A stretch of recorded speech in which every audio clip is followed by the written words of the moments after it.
Nearly a week later and the Clapham acid attacker has still not been found. Abdul Azidi, a convicted criminal who should have been deported but was given asylum, injured 12 people including 2 children during the attack on Wednesday last week. Police initially failed to put out a proper description of the guy for nearly 24 hours, giving him a head start, and now, mother of all surprises, he's nowhere to be found. Now speculation is growing that Azidi, an Afghan who arrived illegally on the back of a lorry, could be being protected by the community. Oh yes, the community that provides safe harbour to...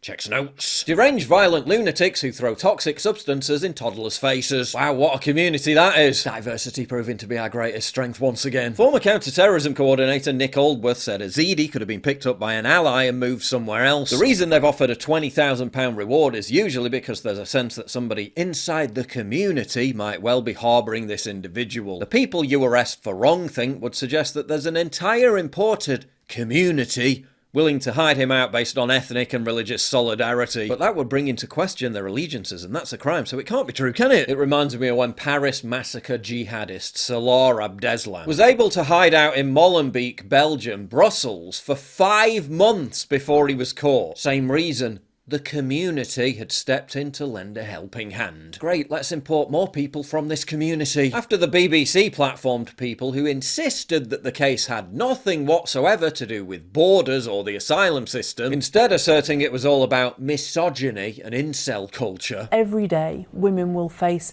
misogyny and microaggressions. We see ever-increasing incel culture. Now a Conservative minister responded to the fact that the attacker was allowed to carry out the attack as a result of him being given asylum by saying the whole thing has nothing to do with asylum. Who then commits a sexual offence, or more than one sexual offence, is granted refugee status by a tribunal. How is that possible?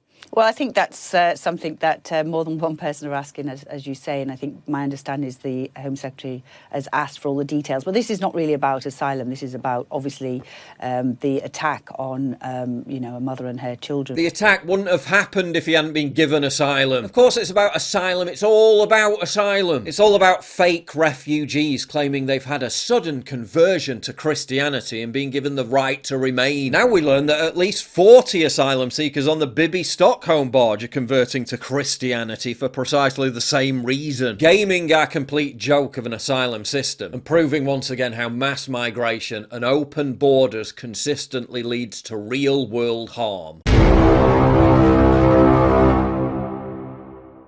If you value what I do and you want to help support me, please visit pauljosephwatson.locals.com and either pledge a one-time donation or subscribe to join my community, get early access videos, and message me directly. And exclusive live streams coming soon too. Promise. Check out the Locals link down in the description. And don't forget to take a look at the brand new website modernity.news. That's where you'll find all my content, including exclusive articles. That's modernity.news.